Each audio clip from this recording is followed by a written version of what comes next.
Yes, dito tayo. O ano ba yan, Doc? Ano ba Ano yan? yung usapan pangkalusugan mo? Siyempre dito ako sa ano ko, teaching. Hindi, pag-usapan natin ang ano, Ang? tungkol sa ano, yung vitamin B17. Oh, ano ba Diba? yung kabutihan ng vitamin B7? Oh, have you ever heard of vitamin B17? Yung isang pangalan niya, actually dalawang pangalan niya, you can term it as latril or amygdalin. Amygdalin. Amygdalin. Okay. Amygdalin. Actually, this vitamin B17, na-mention na ni brother, ano yan, Diego before, di ba? Yung sa papa niya.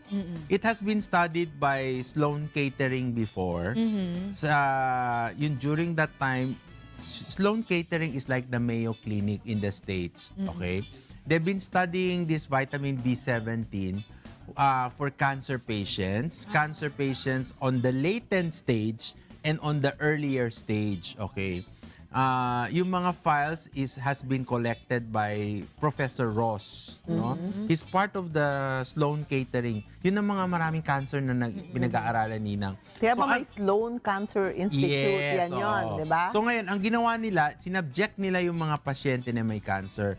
They just want to find out if the survival can be prolonged. So ano nangyari? Yung mga late stage o yung mga ano na, yung mga very very aggressive o yung mga matagal na ano, may cancer afflicted, yung may kalat na, may metastasis, they have reached to the point na yung survival rate niya napatagal pa. There is a prolonged duration of survival rate. When I say survival, tumagal ang buhay nila. Because of vitamin Gaano B7. katagal yung itinagal ng buhay? More than 5 years. Oo. Kasi ang survival rate naman natin ng cancer, we always count it at 5 years. Yung mga early stages ng cancer naman, mas tumagal.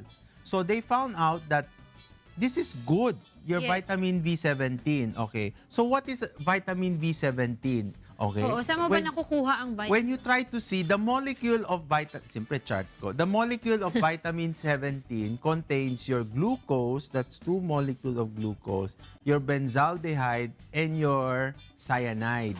When you hear the word cyanide, natakot ka, di ba? Kasi parang explosive, di ba? Bomba. But when it is inside the body, It's good. it's good, it's inactive. So it is not in its active form. Okay. So this is a cancer cell. Okay. Lagi kong binabanggit, Beth, Apo. and mga children, na Yes, ang teacher. cancer cell ay may protein. The protein that protects the cancer is termed as your beta-glucosidase. Okay? This is very, very protective of it. That's why when you bombard your cancer patients with chemotherapy and radiation therapy, may iba kasi hindi agad matatamaan siya. So Because ano of the mangyayari? Patay It lahat destroys ng the normal Everything, cells. oo. Your normal cells has protein also, your rhodonase, which is more susceptible.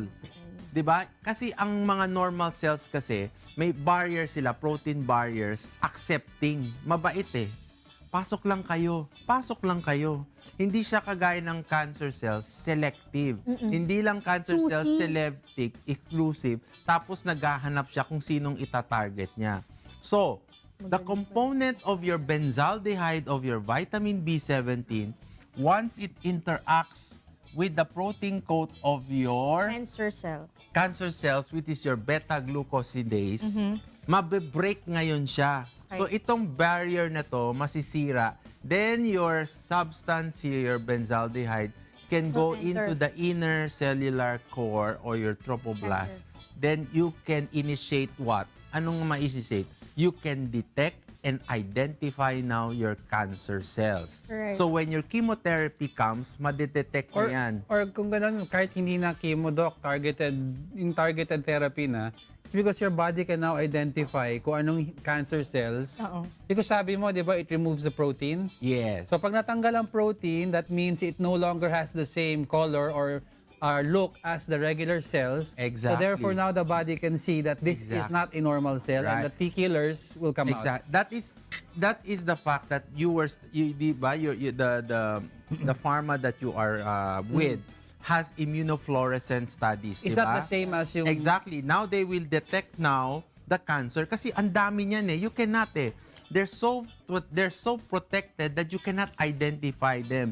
Mas maganda kasi ma-identify mo. And this is what Vitamin B17, does. the component of your benzaldehyde. One very good thing about your benzaldehyde also, of your vitamin B17, pag nasa body siya at mag-connect siya sa oxygen, we have oxygen, di ba?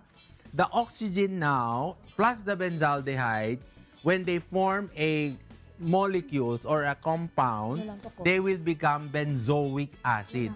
What is benzoic acid? Masyado medical, no? Oo nga eh. Benzoic acid is like analgesic or painkiller. So if you have cancer and if you have severe pain, masakit, nawawala siya. Okay? Nawawala siya. Okay.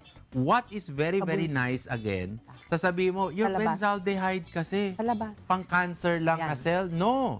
It is also good for your normal cell. What is nice about it, this one, the cyanide na sinasabi ni Beth, di ba? Yung molecule ng vitamin B17 will connect with the protein of your normal cell. What does it do now? It becomes another structure or another enzyme, your thiocyanate.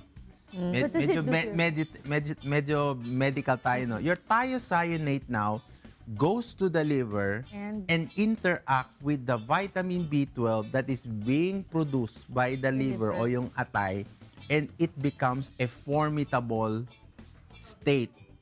Okay? Ibig sabihin, ano mangyayari? Pwede na niya ngayon i-regulate yung blood pressure. Pwede niya na ngayon i-increase ang metabolism ng atay mo. So, lahat ng proseso ng ginagawa mo, sugar, protein, and fat, mas mabilis ang proseso. So kahit wala kang cancer, vitamin B7 is 17 is good for your body. Exactly. The molecules, when they split up, has used to its body.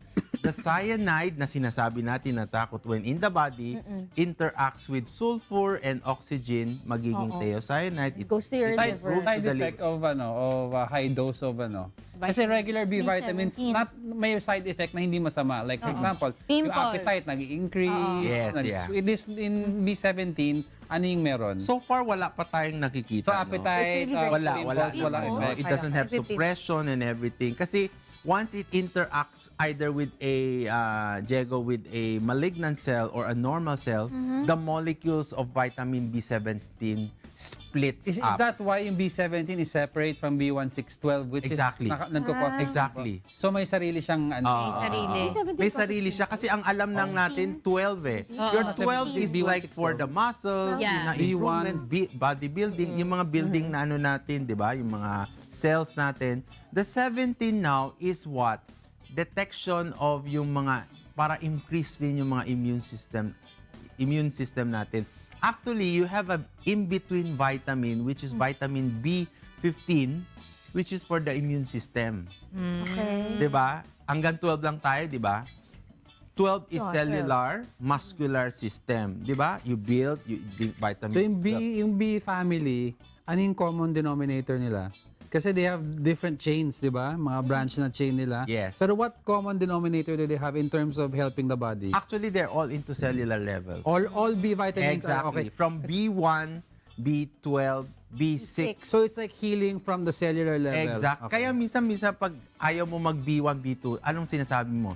Vitamin B complex. Complex. Which has all, So except, lahat na Which yun. iyon na yon. except So, may 17. vitamins Except ako dun. 17. Kasi parang this is like an innovative form of Now, Doc, I want to ask lang, now that we know the importance of B17 in our body, saan namin makukuha ang B17? Oo, ano mga Okay. pagkain? Actually, meron siya sa Aronia berries. When you see the charts that hopefully will show you, it has very, very high of your vitamin C and your anthocyanin. Your Aronia has an anthocyanin or yung antioxidant natin very high as compared to the rest of the body of the berries. Wala no? sa age, no? Oo. Tingnan mo yung isang chart, papakita natin. Hopefully, Saan dyan ang asain? ayan. This is your Aronia berry and this is the rest of the berries. Noni, maliit lang pala ang noni. berries, meron talagang B7. Lahat Is that ng, no, not all berries have B17. Okay. All berries have their corresponding ORAC value. ORAC Lahat value. yan. That is significant of them. But the ORAC values are Pinakamataas. different. How diba? important is ORAC value? the body. ORAC value kasi is the one that gives you the identity to fight your free radicals. Alright. Yung mga cancer cells natin, di ba? So yun ang ano natin. So Marami palang benefits ang Aronia. oo, so ang ano natin kasi lahat naman ng berry may mga ORAC, pero siyempre you have to choose one that is of highest value to you berry. so that it can interact with your South cancer cells, okay? Yung ORAC value natin is oxygen radical absorption. Saan ba nag-grow yan, Aronia? In North America and in Peru. Yun. But in a nutshell, Doc, walang overdose ng B17 Wala. sa body. Wala pa naman. The more the merrier, kumbaga. Yes, the more Is the it good for the breastfeeding mama like me? Yes, very, very Will it good. increase our supply? Which one? Ng milk. Yes. Yung Aronia? Yes, it will. Yung Madami gatas? yes. You can try? Ayan. Oh, so yan siya. Where can So, we get the that? Aronia berries are found in the bottle, which is your Aronia Absolute. Ano, By sabi mo JL. 80 kilos of Aronia? Yes, Grabe. alala mo, no? Of course. They are teacher. crushed. They are crushed and they are roughly around 200,000 ano. Wow. Tapos Doc Grams of Joseph, ano. sa per day, how many do we take niyang Aronia Absolute? How many ml? How many, 30 ml. Once a day Once lang. Yeah, once a oo, day. for those who wants preventive and sabi nila 30. prophylactic, ganon. You can take it with your medications, Oo. other Wait, medications as exactly. well. You can take it with other medications. We do not restrict them from medications. You have to go to your doctor Just for food supplement. your medication. Yep. Because it's a very it's a supplement for you to very, very good. protect you, no, to increase your ano. Okay. Thank you, very much, Doc Joseph. Joseph, sa napaka-informative na lesson natin. Kay Professor Emperor Doc Professor Joseph. Emperor. Daming title. Good morning daw, sabi ni Chef Wicks. Nanonood Hi, siya. Chef. Good morning. Miss you. Tsaka si, ano ba yun, si Catherine, KF Catherine, nanonood siya sa atin. So, kasi...